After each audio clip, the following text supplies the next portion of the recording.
नमस्कार दोस्तों, आज की क्लास में हम बात करेंगे LCM and HCF. LCM and HCF की आपकी 3 क्लास आ चुकी हैं। उम्मीद करता हूं कि आपने तीनों क्लास देख ली होंगी। आज की क्लास आपके लिए बहुत ज्यादा इंपॉर्टेंट है, तो पूरी क्लास में हमारे साथ बने रहिए। बिना टाइम वेस्ट करे हुए सीधे आपको क्लास पे ले चलते हैं और देखते हैं कि आज किस टाइप के सवाल हम सीखते हैं। आपकी स्क्रीन पे एक सवाल आ गया है। 4 अंकों की वह सबसे बड़ी संख्या, 4 अंकों की वह सबसे बड़ी संख्या जो 12, सुनते आइए, 12, 18, 21 और 28 प्रत्येक से पूर्णतः विभाजित है। इसके 4 ऑप्शन दिए हुए हैं आपको, मैं लिख देता हूं। 98, 28, 98, 82, 99, 28, 92, 88। मतलब आपसे पूछा गया है कि इन चारों में से वह अधिकतम संख्या कौन सी है। इन चारों में से वह अधिकतम संख्या कौन सी है जो 12, 18, 21 और 28 से पूर्णतः विभाजित हो। सवाल आपको समझ में आ गया होगा। उम्मीद करता हूं कि आप समझ भी पा रहे होंगे कि आज किस टाइप के सवाल हमारे होने हैं। जैसा कि मैंने लास्ट वीडियो में भी बताया था कि आज हम किस टाइप के सवाल करेंगे, तो उम्मीद करता हूं कि आपने उस वीडियो को देखा होगा। अगर नहीं देखा है तो आप उस क्लास को देख लीजिए और एलसीएम एचसीएफ की आपकी तीनों क्लास आप देखिए, जिससे कि आपका बेसिक क्लियर हो सके और आप इस चैप्टर को कंप्लीट कर सके। अगर अभी तक आपने हमारे चैनल को सब्सक्राइब नहीं किया है तो हमारे चैनल को सब्सक्राइब भी कर दीजिए, जिससे कि हम जो भी आपके लिए वीडियो बना रहे हैं, चाहे वो वीडियो व्हाइट बोर्ड पे हो, चाहे आपकी वीडियो कॉपी पर हो, तो उन सभी की जानकारी आपको मिलती रहे। पहले मैं आपको बता देता हूं कि बच्चों की अप्रोच क्या होती है सवाल को करने की, फिर उसके बाद में मैं आपको कुछ बताऊंगा। देखिए, सबसे पहले बच्चे क्या करते हैं कि 12, 18, 21, 28 का एलसीएम ले लेते हैं और एलसीएम लेने के बाद 4 अंकों की अधिकतम संख्या कौन सी होती है, 9999, मतलब 9999। फिर 9999 में जो भी इसका एलसीएम आता है उसका आप भाग लगाते हो और भाग लगाने के बाद जो भी शेषफल बचता है आप 9999 में से उसे घटा देते हैं, आपका आंसर आ जाता है। ठीक है, आप इसका एलसीएम निकालेंगे, फिर भाग लगाएंगे, फिर शेषफल आएगा, उसको घटाएंगे तो आपका आंसर आएगा। आप समझ गए होंगे पहला मेथड। नॉर्मली सभी बच्चे करते हैं और करने के 2-3 महीने बाद वो भूल जाते हैं कि किस टाइप से हमने इन सवालों को करा था। उसके बाद दूसरी अप्रोच क्या होती है बच्चों की, बच्चे कहते हैं कि यार एक काम करते हैं, डायरेक्ट 12 का भाग लगा के देखते हैं ऑप्शन नंबर ए में, फिर 18 का भाग लगा के देखते हैं, 21 का भाग लगा के देखते हैं, 28 का भाग लगा के देखते हैं। जौन सी भी संख्या कटिएगी वो हमारा आंसर होगा, है ना। ये अप्रोच भी मैं मानता हूं बहुत हद तक सही है। अब मेरी बात सुनिए, अगर मैं इसका एलसीएम लूंगा, एलसीएम लेकर भाग लगाऊंगा तो 1 मिनट से ज्यादा वेस्ट कर दूंगा। सेम काम अगर मैं इसमें भाग लगाऊंगा तो सबसे पहले तो भैया मुझे 28, 21 के टेबल याद होने चाहिए, 18 के टेबल याद होने चाहिए, तब जाकर मैं इस टाइप के सवाल को कर पाऊंगा। अगर मुझे टेबल याद होंगे तभी तो भाग लगा पाऊंगा, उससे पहले तो नहीं कर पाऊंगा ना। तो इसमें भी आपका टाइम लगेगा, मतलब आप टाइम वेस्ट करके इस सवाल का आंसर कर पाओगे। क्लियर। अब इस टाइप के सवाल आपके नंबर सिस्टम में भी दिए हुए हैं। अगर आपको याद हो तो उसमें पूछता है कि 4 अंकों की वह अधिकतम संख्या कौन सी है जो 18, 19, 20, 21 से पूर्णतः विभाजित हो जाए। आपके नंबर सिस्टम एलसीएम एचसीएफ में जितने भी इस टाइप के सवाल हैं, आज सबसे हम छुटकारा पा लेंगे। क्लियर। अब आप 2 मेथड सीख गए, वो आपके अपने मेथड थे। अब बात करते हैं हम अपने हिसाब से कि इनको किस तरीके से करेंगे। मैं आपको जिस तरीके से बता रहा हूं उसके लिए बस आपको कुछ चीजों का ध्यान रखना है। अगर आपको आती है वह सब चीज तो इसका मतलब आप इन सवाल को अभी मेरे बताने के बाद आप ओरली कर सकते हैं बिना किसी समस्या के। आई बात समझ में। लेकिन जब ही कर पाएंगे जब मैं आपको कुछ बताने वाला हूं और वह आपको आता हो। मैं आपको बता रहा हूं विभाजकता के नियम। क्या बता रहा हूं भाई? विभाजकता के नियम। क्या आपको विभाजकता के नियम याद हैं? अगर याद है बहुत बढ़िया बात है, अगर याद नहीं है तो आप एक बार समझ लीजिए मेरे से। मैं शॉर्ट में लिखूंगा, डिटेल से नहीं जाऊंगा कि विभाजकता के नियम क्या होते हैं। मैं आपको शॉर्ट में लिख रहा हूं कि भाई 2 की जो विभाजकता होती है, 2 की विभाजकता जो भी होती है क्या होती है कि भाई आखिरी अंक, मैं शॉर्ट में लिखूंगा ना, लास्ट अंक, लास्ट डिजिट कितनी होनी चाहिए, 2, या कह सकते 2, 4, 6, 8 या 0, या कह सकते हैं इवन नंबर। क्या होनी चाहिए, इवन नंबर। मैंने लिख दिया ना, लास्ट डिजिट इवन। ठीक है। 3 की विभाजकता क्या कहती है, 3 की कहती है कि सभी अंकों को जोड़ो। मैं यहाँ पे लिख देता हूँ अंकों का योगफल, मतलब सम ऑफ डिजिट। मैं लिख देता हूँ अंकों का योगफल डिवाइडेड बाई 3। 3 की विभाजकता क्या कहती है, अंकों का योगफल बट्टे 3। सेम 9 की विभाजकता भी मेरी यही कहती है कि भाई अंकों का योगफल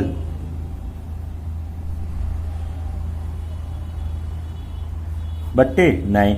ठीक है।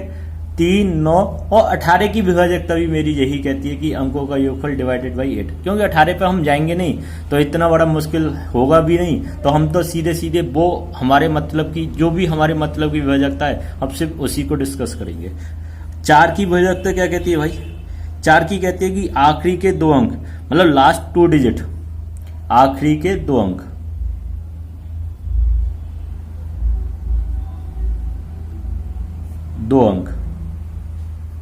मैं कितने का डिवाइड कर दो, 4 का। कितने का डिवाइड कर दो, 4 का। वह संख्या मेरी किससे डिवाइड होगी, 4 से विभाजित होगी। सेम विभाजकता मेरी 8 की है, 4 के साथ 8। इसमें आखिरी के कितने अंक होते हैं भाई, आखिरी के 3 अंक होते हैं इसमें, आखिरी के 3 अंक डिवाइडेड बाई 8। मतलब आप किसकी सीख गए, 2 की सीख गए, आखिरी का अंक कैसा होना चाहिए, इवन। 3 की सीख गए कि अंकों का योगफल बट्टे 3। 9 की सीख गए अंकों का योगफल बट्टे 9। 4 की सीख गए आखिरी के 2 अंक डिवाइडेड बाई 4। 8 की सीख गए आखिरी के 3 अंक डिवाइडेड बाई 8। अब बात करते हैं 2, 3, 4, 5 की। 5 की विभाजकता क्या कहती है कि लास्ट डिजिट आपका आखिरी अंक कैसा होना चाहिए, आखिरी अंक लास्ट डिजिट कितना होना चाहिए, 0 या 5। कितना होना चाहिए, 0 और 5। अगर 0 और 5 है किसी संख्या का आखिरी अंक, तो वह संख्या मेरी 5 से पूर्णतः विभाजित होगी। क्लियर। 6 की विभाजकता क्या कहती है, 6 की कहती है कि आखिरी का अंक, 6 की कहती है भाई संख्या मेरी, संख्या 2 और 3 दोनों से विभाजित हो, दोनों से विभाजित हो, तो वह मेरी किससे विभाजित होगी, 6 से विभाजित होगी। 7 की विभाजकता, देखिए 7 की विभाजकता क्या कहती है कि संख्या के आखिरी अंक को डबल करके उससे पहले वाली संख्या से घटाते रहो, और जब तक घटाते रहो जब तक 0 या 7 का मल्टीपल ना आ जाए। अगर 0 और 7 का मल्टीपल आ जाता तो वह संख्या मेरी 7 से विभाजित होगी, अदरवाइज नहीं होगी। इसे मैं आपको बता रहा और ना ही मैं आपको लिखवा रहा। मैंने इसे ओरली इसलिए बता दिया कि आपको ऐसा ना लगे कि मुझे आती है या नहीं आती, तो इतना इसका हमारा कोई भी, देखिए मैंने इसको ओरली आपको इसलिए बता दिया है क्योंकि आपको ऐसा महसूस ना हो कि सर ने क्यों नहीं लिखवाई। हमारा ऐसा कोई भी उद्देश्य नहीं है कि आपको भ्रमित करना, लेकिन 7 का जब भी यूज होगा मैं डायरेक्ट सवाल में भाग लगाऊंगा 7 का, है ना। क्या, डायरेक्ट सवाल में भाग लगाऊंगा, है ना। भाग लगाना है हमें, ठीक है। मतलब आपको 7 की विभाजकता याद करने की कोई जरूरत ही नहीं है, क्योंकि आपके एग्जाम में ऐसा पूछेगा ही नहीं कि 7 की विभाजकता बताइए, है ना। सिंपल सी बात। 8 की मैंने लिखवा दी, 9 की लिखवा दी, 10 की आपको याद होगी आखिरी का अंक कितना होना चाहिए आपका, 0। अब 11 की विभाजकता क्या कहती है, 11 की और सीख लीजिए बस। 11 की विभाजकता कहती है कि भाई मैं आपको इसकी 11 की विभाजकता एक एग्जाम्पल के थ्रू समझाता हूँ, ठीक है। जैसे कोई एग्जाम्पल दिया हुआ है 4, 3, 4, 5, 2, 7 और 1, 0 और 4। मतलब आपकी डिजिट क्या है, 4, 3, 4, 5, 2, 7, 1, 0, 4। आपसे पूछा क्या ये संख्या 11 से विभाजित है या नहीं है। 11 से विभाजित है, नहीं है। तो मैंने आपसे कहूंगा कि भाई देखिए मेरे पेन की ओर देखिए कि एक संख्या छोड़ के इन सभी को जोड़िए और जोड़ने पर देखिए कितना आ रहा है। मतलब मैंने आपके ऑड नंबर पे, ऑड स्थान पर जितने भी ऑड नंबर पे जितने भी संख्या आई हैं उन सभी को जोड़ लिए। मतलब पहले, तीसरे, पांचवें, सातवें और नवें, मतलब ऑड नंबर, संख्या नहीं, ऑड नंबर मतलब स्थान पर 4 और 1 5 और 2 7, 7 और 4 11 और 4 15। क्लियर। अब इसी तरीके से मैंने सम वाले स्थान पर जितने भी नंबर आए हैं उनको जोड़ लिए। कितने हुए? 3 और 5 8 और 7 15 और 0 15, 15 माइनस 15 0। अगर यहां पर आपका 0 या 11 का कोई भी मल्टीपल आता है तो संख्या मेरी किससे विभाजित होगी? बताओ। 11 से। 11 का मल्टीपल है ना, या गुणक, गुणक बोल लीजिए या गुरज बोल लीजिए, है ना। क्लियर। आप समझ गए होंगे हमने जो सीखे वो क्या सीखे? 2 की विभाजकता, 3 की विभाजकता, 9 की, 4 की, 5 की, 6 की, 7 की आपको भाग लगाना है, 8 की, 9 की, 10 की और 11 में की। अब इसका यूज क्या था मेरे सवाल में? आप समझिए, मैंने आपको एक टॉपिक क्लियर करा दिया, विभाजकता के नियम। अब इसका यूज क्या है? ठीक है। अब देखिए आपका जो पहला वाला मेथड था एलसीएम लेकर भाग लगाना 9999 में, और जो भी शेषफल आता था उसको घटा देना। आपने बहुत अच्छी तरह से उस बात को जिगर करा और आपने सीखा। दूसरा मेथड मैंने आपको बताया था कि भाई इसका डायरेक्ट भाग लगा दीजिए, जिस किसी भी ऑप्शन में 12, 18 और 21 और 28 का भाग जाएगा समझ लीजिए वह हमारा आंसर हो। क्लियर। मैं कहता हूं यह बात सही है तुम्हारी, लेकिन मेरे लिए आपका यह काम आपके लिए हार्ड वर्क है, आपके लिए हार्ड वर्क। मैं कहा कैसे? आप कहोगे कैसे सर हार्ड वर्क? अरे भाई टेबल याद होंगे 28, 21, 18 और 12 का, तभी तो हम इस सवाल को कर पाएंगे। भाई हार्ड वर्क हुआ या नहीं हुआ? अपने आप को कष्ट देने जैसा काम हुआ कि क्योंकि हम 20 तक के पहाड़े याद करने में तो हमें परेशानी होती है, तो आज 12, 18, 21 और 28 का भाग हम किस तरीके से लगाएंगे? मैंने कहा कि आप सर बिल्कुल सही कह रहे हो, हमें टेबल ही याद नहीं है, हम तो बस ऐसे ही आपसे कहना चाह रहे थे कि हम कर देंगे, लेकिन हम बिल्कुल भी नहीं कर पाएंगे। मैं कहा आपकी बात को मैं बहुत अच्छी तरह से समझ गया। अब मेरी बात ध्यान से सुनिएगा, ठीक। इन चारों में से जो भी आंसर होगा वो संख्या मेरी 12, 18, 21 और 28 से पूर्णतः विभाजित होगी। ठीक है। और 12 से विभाजित होगी तो मैं कह सकता हूं वो संख्या मेरी 4 से विभाजित होगी और 3 से विभाजित होगी, है ना।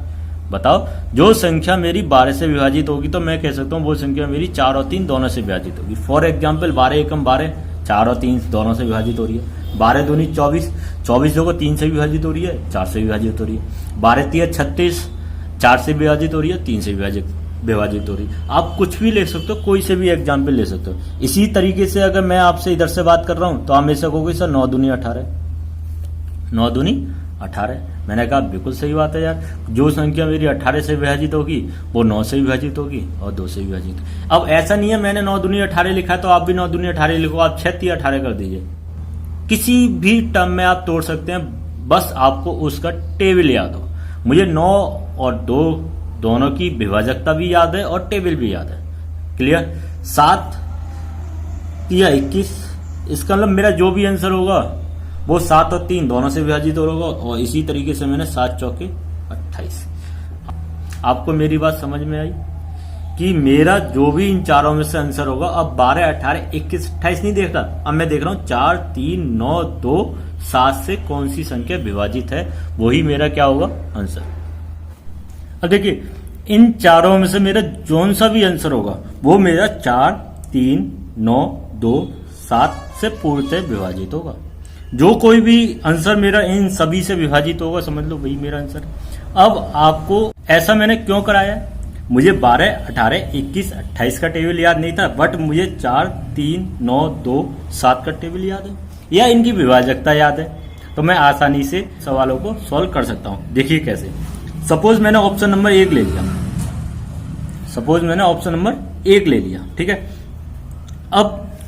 अब मुझे चेक करना है क्या यह संख्या मेरी 4 से विभाजित है, तो मैं चेक करूंगा कि आखिरी के 2 अंक मेरे 4 से विभाजित है। इसका मतलब ये संख्या मेरी 4 से विभाजित होगी। इसे देखो, क्या ये संख्या मेरी 4 से विभाजित है? आप में से कहोगे नहीं सर ये 4 से विभाजित नहीं है, तो ये मेरा आंसर नहीं हो सकता।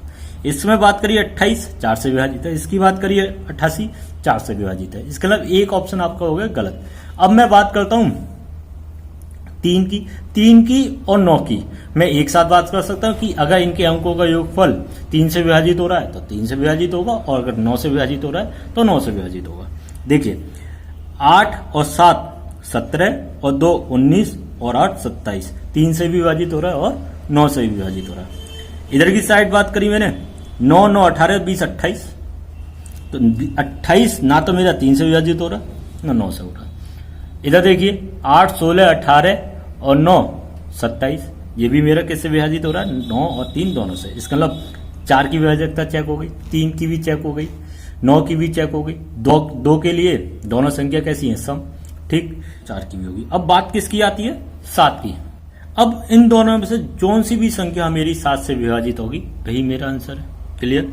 मैंने देखा 7 एकम 7, 7 चौक 28, ना जाने का 0, 7 चौक 28, 7 से विभाजित हो रही है।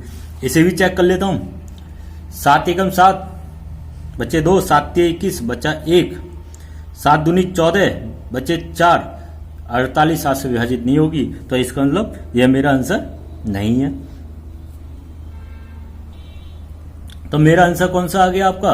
ए। मेरा आंसर कौन सा आ गया? ए। मतलब इस सवाल में मैंने कुछ भी नहीं करा। आपको विभाजकता के नियम याद है तो आप इसे टुकड़ों में कर लीजिए, वही आपका आंसर होगा। सेम सवाल मैं एक और लेता हूं, उस सवाल के माध्यम से हम समझेंगे कि आखिर हमने सीखा क्या। देखिए अगला सवाल आपकी स्क्रीन पे आ गया है कि 10,000 के निकटतम वह संख्या, 10,000 के निकटतम वह संख्या जो 3 4 5 6 7 8 से पूर्णतः विभाजित हो। ठीक है, 10,000 के निकटतम बतानी है जो 3 4 5 6 7 8 से पूर्णतः विभाजित हो। इसके ऑप्शन की ओर देखेंगे हम। 9 2 4 2,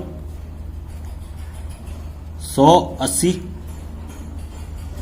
999, 6 10 0 0 0। क्लियर? 10,000। अब इनके तो टेबल मुझे याद है 3 4 5 6 7 8 और इनकी विभाजकता भी याद है, तो मैं विभाजकता के अकॉर्डिंग इसे चेक करता हूं। भाई देखिए 4 से विभाजित हो रही है, क्योंकि सबसे आसान विभाजकता किसकी है? 4 की और 5 की।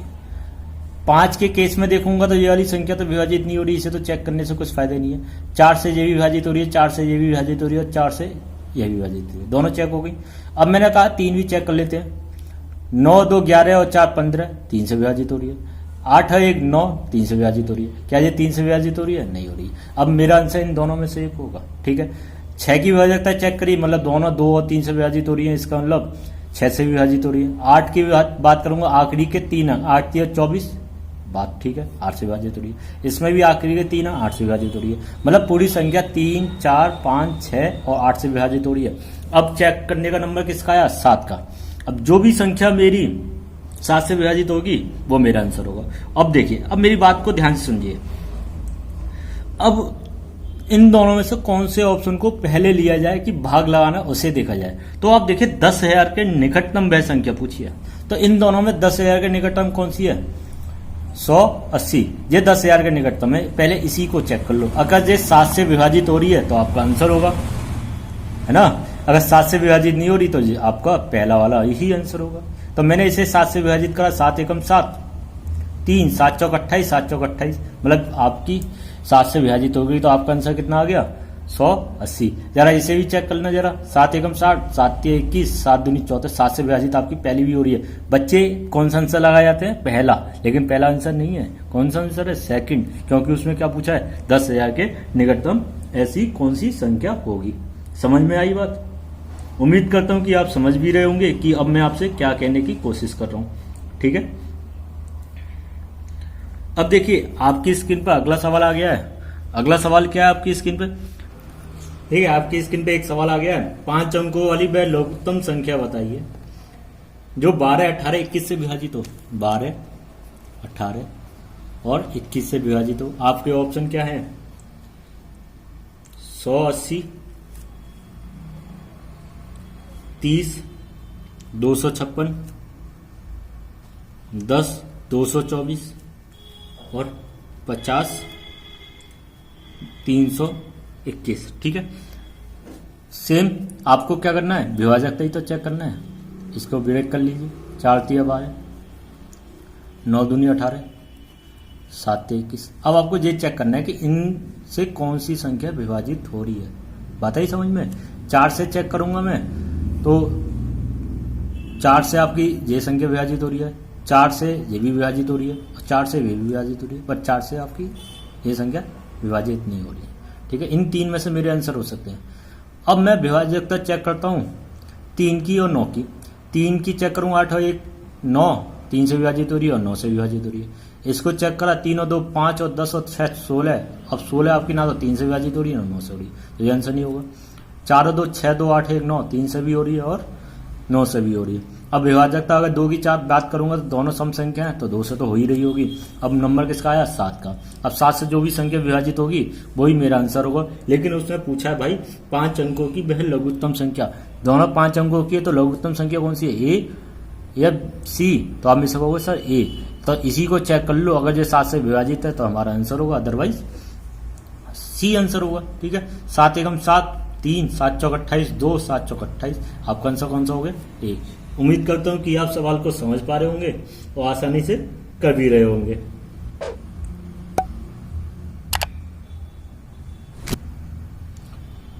ठीक है, इसमें हमें कोई भी मेहनत नहीं करनी है ऐसी, मतलब सभी सवाल आपके आसानी से हो रहे हैं। ना तो हमें एलसीएम लेने की जरूरत पड़ रही कि भाई इनका एलसीएम लीजिए, ना ही मुझे 18, 21, 12 का भाग लगाने की जरूरत पड़ रही। अगर आपको विभाजकता के नियम याद है तो आसानी से सवाल समझ में भी आ रहे होंगे और कर भी पा रहे होंगे। देखिए अगला सवाल देखते हैं कि अगला सवाल आपकी स्क्रीन पर किस तरह से आया हुआ है। 5 अंकों की वह बड़ी से बड़ी संख्या ज्ञात कीजिए जिसमें 3, 5, 8 और 12 से भाग देने पर प्रत्येक स्थिति में 2 शेषफल बचता है। कितना शेषफल बचता है? 2। अगर मैं इसके ऑप्शन की बात करूंगा 9 9 9 9 9 9 9 5 8 9 9 6 0 9 9 6 2। अब मेरी बात सुनिए, अब बात को ध्यान से सुनिए। वो क्या कह रहा है कि 3 का भाग लगाएंगे तो 2 शेषफल बचे, 5 का भाग लगाएंगे तब भी 2 शेषफल बचे, 8 का भाग लगाएंगे तब भी 2 शेषफल बचे और 12 का भाग लगाएंगे तब भी 2 शेषफल बचे, है ना। अब एक एग्जाम्पल मैं लेता हूं अपनी तरफ से।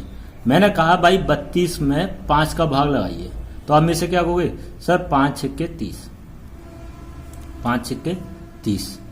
यहां कितना आया? 2। कितना आया भाई? 2। अगर 32 में 5 का भाग लगाने पर 2 शेषफल बच रहा है, अगर इसी 2 को मैं 32 में से घटा दूं, मतलब 32 में से 2 घटा दूं तो कितना बचेगा? 30। तो मैं कह सकता हूं जो शेषफल बच रहा था उसी शेषफल को संख्या में से घटा दिया, उसी शेषफल को संख्या में से घटा दिया, तो मेरी संख्या 5 से पूर्णतः विभाजित होगी। बताओ बच्चों, अगर 32 में से जो शेषफल बच रहा था उसी को मैंने घटा दिया तो आपकी संख्या 5 से पूर्णतः विभाजित होगी या नहीं होगी? होगी। ठीक। अगर आपके शेषफल 2 बच रहे हैं 5, 3, 8, 12 से भाग देने पर, अगर इसी 2 शेषफल को मैं घटा दूं सब में से, तो जो भी रिजल्ट आएगा वो संख्या आपकी 3, 5, 8 और 12 से पूर्णतः विभाजित होगी या नहीं होगी? बताओ, आप समझ रहे हो ना मेरी बात को? मैंने क्या कहा? जो भी शेषफल बच रहा आप उसी को घटा दीजिए, आपका पुराना वाला सवाल कन्वर्ट हो जाएगा। जो आपको 2 सवाल मैंने कराए हैं, जब आप 2 घटाओगे तो रिजल्ट आपका कितना बचेगा? 997 999 56 999 58 और 999 62। क्लियर? अब आपको चेक करना है इन चारों ऑप्शन में से कौन सी संख्या 3, 5, 8 और 12 से पूर्णतः विभाजित है। बताओ। अब विभाजकता के नियम आपको सभी के याद हैं और सबसे आसान विभाजकता किसकी है? 5 की। इन चारों में से इकाई का अंक जो भी 0 और 5 दे रखा होगा वही मेरा आंसर होगा। क्या इसमें 5 है? नहीं, तो ये मेरा आंसर नहीं हो सकता। क्या ये भी है? नहीं, ये भी नहीं। आपका आंसर क्या आ गया? डी, क्योंकि इकाई का अंक कितना है? 0। तो ये संख्या 5 से विभाजित है, तो 5 और 3 ऑप्शन आपके वैसे ही कैंसिल हो गए, तो इसका मतलब ये संख्या मेरी 12, 5 और 3 सभी से विभाजित हो रही हो। मेरा आंसर कौन सा हो गया? डी। क्लियर? अब देखिए, इसमें हम ऐसा कुछ भी ना लिखते तब भी हम शॉर्टकट कर सकते थे, क्योंकि मुझे पता है 2 शेषफल बच रहा है। अगर इनमें से मैं 2 घटा दूंगा तो यहाँ पर 7 आता, तो मेरा 5 से विभाजित नहीं होता। यहाँ पे कितना आता? 6, तब भी विभाजित नहीं होता। यहाँ पे कितना आता? 8, तब भी विभाजित नहीं होता। यहाँ पे आता 0, तो मैं कह सकता कि भाई इसका आंसर कितना आ गया? डी। अब बिना पेन चलाए भी इस सवाल को कर सकते हो। कब? जब आपको विभाजकता के नियम याद हो। समझ रहे हो? हमें कुछ भी ना एलसीएम का झंझट पड़ रहा और ना ही भाग लगाने का झंझट पड़ रहा। जी, जो भी हमें परेशानी आ रही थी वो सारी परेशानी मैंने क्या कर दी? सॉर्ट आउट कर दी। देखिए, एक सवाल और लेते हैं, उस सवाल को हम समझने की कोशिश करते हैं कि सवाल में कह क्या रहे हैं, और आपको और आसानी करते हैं कि भाई देखिए क्या हो सकता है सवालों में। अगला सवाल आपकी स्क्रीन पर, वह न्यूनतम संख्या क्या है जो 16, ध्यान से सुनना, 16, 18, 20 और 25 से भाग देने पर प्रत्येक स्थिति में 4 शेष बच रहा है, तथा 7 से भाग देने पर कोई भी शेष नहीं बच रहा। मतलब 7 से पूर्णतः विभाजित है, 7 से विभाजित है। क्लियर? आपके 4 ऑप्शन दिए हैं, 1, 7, 0, 0, 4, क्योंकि ऐसे सवाल में ऑप्शन का बहुत जब बड़ा रोल होता है। बहुत सवाल ऑप्शन से ही हो जाते हैं बिना पेन चलाए। समझ लो, बिना पेन चलाए ही हम आंसर कर सकते हैं। अब देखिए मेरी बात, 4 शेषफल बच रहा है, इसका मतलब चारों ऑप्शन में से अगर मैं ऑप्शन में से 4 घटा दूं और इनकी विभाजकता चेक कर लूं तो मुझे आंसर मिल जाएगा। विभाजकता मतलब 16 है, तो इसे 8 दूनी 16 या 16, या फिर 4 का 4 में मल्टीप्लाई करोगे तब भी 16 मिलेगा। 4 इंटू 4 कर सकते हो, आपकी मर्जी है, किसी भी तरीके से कर लीजिए। इधर देखिए 9 दूनी 18, इधर 4 पंजे 20, क्लियर, और इधर 5 25। ठीक, अब मुझे आसानी हो गई। अब मुझे इन संख्या से चेक करना है कौन से विभाजित है। लेकिन एंड में आपसे बोला है कि 7 से पूर्णतः विभाजित हो, इसका मतलब इनसे भाग देने पर 4 शेषफल बचे और 7 से विभाजित करने पर कोई भी शेषफल ना बचे। तो एक काम ना करें कि सबसे पहले 7 से ही चेक कर लें, उससे हमारे ऑप्शन थोड़े कम हो जाएंगे, फिर इनकी विभाज्यता चेक करने में उतनी ही आसानी होगी। अगर मैं आपसे कहूं पहले वाले ऑप्शन में देखते हैं 7 से विभाजित हो रहा है या नहीं, तो आप मेरे से कहोगे 7 एकम 7, 7 दूनी 14, कितने बचे 3, 7 चौक 28, 2, 7 दूनी, देखो दोबारा चेक करते हैं, 7 एकम 7, 7 दूनी 14, 3, 30 हो गए, 7 चौक 28, 2 बचे, कितने हो गए 20, 7 दूनी 14, कितने बचे 6, 7 से तो विभाजित नहीं हो रहा, मतलब ये ऑप्शन तो नहीं हो ही नहीं सकता। 3 बच गए ना ऑप्शन, आसानी हुई। 7 एकम 7, 7 दूनी 14, कितने बचे 4, 7 पंजे 35, 5, 7 49, 1 नहीं हो रहा, मतलब अब 2 ऑप्शन बचे हैं। अगर भगवान करे एक और कैंसिल हो जाए तो आपको ये चेक करने की जरूरत ही नहीं है। 7 एकम 7, 7 दूनी 14, 4, 7 पंजे 35, 5, 7 49, 1, 12, तो आपका ये भी आंसर नहीं है। तो आपका आंसर कितना हो गया डी। आपको ये चेक करने की जरूरत ही नहीं पड़ी। क्लियर? अब इसे चेक कर लेते हैं, क्या ये 7 से विभाजित हो रहा है? 7 एकम 7, 7 दूनी 14, 4, 7 पंजे 35, 5, 7 49, 1, 7 दूनी 14, आपका आंसर आ गया। मतलब 7 से ही चेक करने पर ही मुझे आंसर मिल गया, आपको इस वाले केस की जरूरत ही नहीं पड़ी। और आप विश्वास मानिए मेरी बात का, ऐसे जितने भी सवाल आते हैं कि भाई इतने से भाग देने पर 4 शेषफल बचता है और 7 से पूर्णतः विभाजित है या 13 से विभाजित है, तो सबसे पहले आप उसी संख्या से विभाजित करके देखिए, तो 80% आंसर आपको वही मिल जाते हैं। क्लियर? 80% आपको आंसर वही मिल जाते हैं। यदि आप ऐसा करते हो तो आप हार्ड वर्क करने से बच जाते हो, मतलब एक स्मार्ट वर्क करने से आपको आंसर आसानी से मिल रहे हैं। मतलब अभी तक हमने 2 टाइप के सवाल सीखे। नंबर 1 कि ऐसी कौन सी संख्या है जो इतने इतने इतने नंबर से पूर्णतः विभाजित है। नंबर 2 कि ऐसी कौन सी संख्या है कि इतने इतने इतने से भाग देने पर 4, 2, 4 शेषफल बचता है या 2 शेषफल बचता है। तो जो भी शेषफल बचता था वो मैं घटा दिया करता था ऑप्शन में से और उसको उसी तरीके से सॉल्व कर दिया करता था जैसे मैंने आपको पहले कराए थे। अब इसका आखिरी टाइप का सवाल बचता है, उससे हम डिस्कस करते हैं। 2-3 टाइप के सवाल बनते हैं इसमें, 2 मैंने आपको करा दिए। आखिरी टाइप का सवाल आपकी स्क्रीन पर आ गया है, जरा उससे डिस्कस करते हैं। देखिए उसमें आपसे पूछा क्या गया है, उसमें आपसे क्या पूछा गया है, 4 अंकों की ऐसी सबसे बड़ी संख्या ज्ञात कीजिए जो 15, 18, 21 और 24 से भाग देने पर, मतलब भाग किसका देना है, 15, 18, 24, 21 से भाग देने पर शेषफल कितना बच रहा है बताओ। शेषफल कितना बच रहा है, 11, 14, 17 और 20 शेषफल बच रहा है।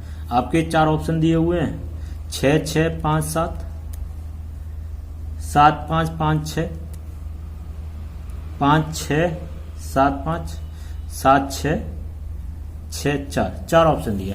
मतलब अभी तक ऐसा सवाल आपको देखने को नहीं मिला था, अब आपको देखने को मिला है कि इन चारों में से ऐसी कौन सी संख्या है जिसका 15 का भाग दें तो 11 शेषफल बचे, 18 का भाग दें तो 14 शेषफल बचे, 21 का भाग दें तो 4 शेषफल बचे और 24 का भाग दें तो 20 शेषफल बचे। मतलब शेषफल डिफरेंट हो गए। अभी तक क्या था कि इक्वल शेषफल बच रहा था।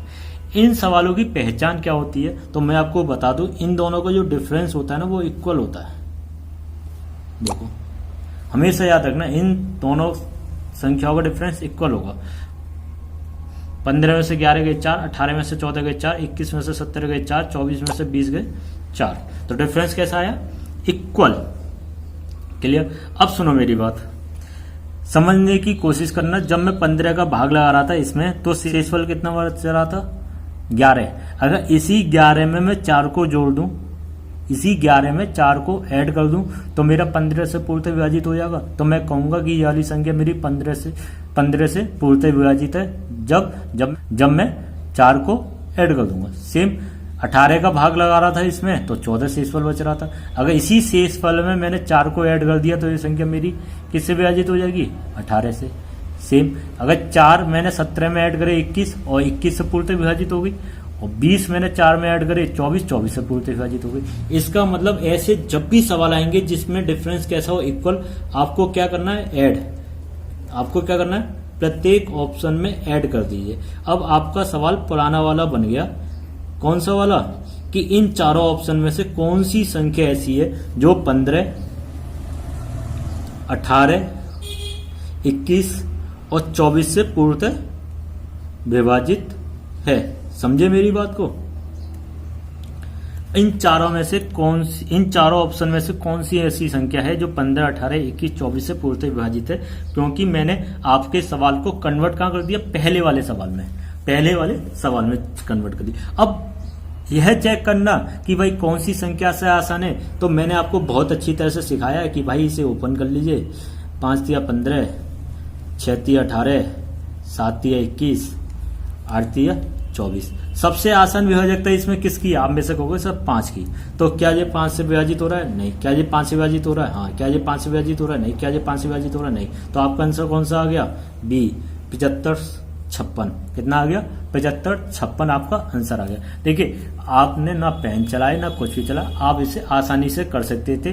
कैसे, डिफरेंस इक्वल, इसमें जोड़ूंगा तो कितना होने का, 61, मतलब इकाई का अंक कितना आएगा, 6, और मेरी विभाजकता यहाँ पे कितने की है, 5। तो 1 5 से विभाजित नहीं हो रहा है। अगर इसमें 4 जोड़ूंगा 0, तो ये आंसर मेरा आ सकता है। इसमें 9 आएगा तो मेरा आंसर नहीं हो सकता। इसमें 8 आएगा तो मेरा आंसर नहीं हो सकता। आप आसानी से विदिन सेकंड, 5-10 सेकंड में भी इसका आंसर लगा सकते हो, अगर आपने ठीक अप्रोच को समझा है किस तरीके से करते हैं। उस तरीके से नहीं कि एलसीएम ले रहे हैं, भाग लगा रहे हैं, घटा रहे हैं, नहीं भाई, वो अब पुराने दिन हो गए। अब थोड़ा आप उन सब चीजों से बाहर आइए और स्मार्टनेस दिखाइए। और स्मार्टनेस का मतलब ये नहीं कि आप सवाल ही नहीं करें, प्रैक्टिस आपका स्मार्ट वर्क है। जितनी ज्यादा प्रैक्टिस करोगे वहीं से निखर के आओगे। क्लियर। हमेशा कहता हूं कि जितना ज्यादा अभ्यास उतनी अच्छी मैथ आपकी होगी। उम्मीद करता हूं आज की क्लास आपको समझ में भी आई होगी, अच्छी भी लगी होगी। इस टाइप के जितने भी आपके सवाल बनते हैं आप करिए, और मुझे पूरी उम्मीद है आप सही भी करेंगे।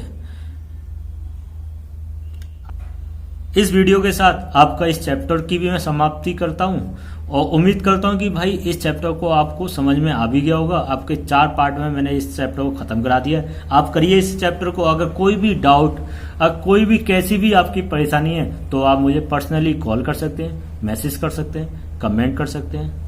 ज़्यादा से ज़्यादा मेहनत करिए। अगर आपको हमारी वीडियो अच्छी लगी है तो आप हमारे चैनल को सब्सक्राइब भी करिए और वीडियो को ज़्यादा से ज़्यादा शेयर भी करिए और अपने सभी दोस्तों से हमारे चैनल को सब्सक्राइब कराइए, जिससे कि हम जितनी भी मेहनत करके इन सब वीडियो को बना रहे हैं वो कम से कम आपके पास पहुंच जाए, आपको उनकी जानकारी मिल जाए और आपका सिलेबस भी कंप्लीट हो सके।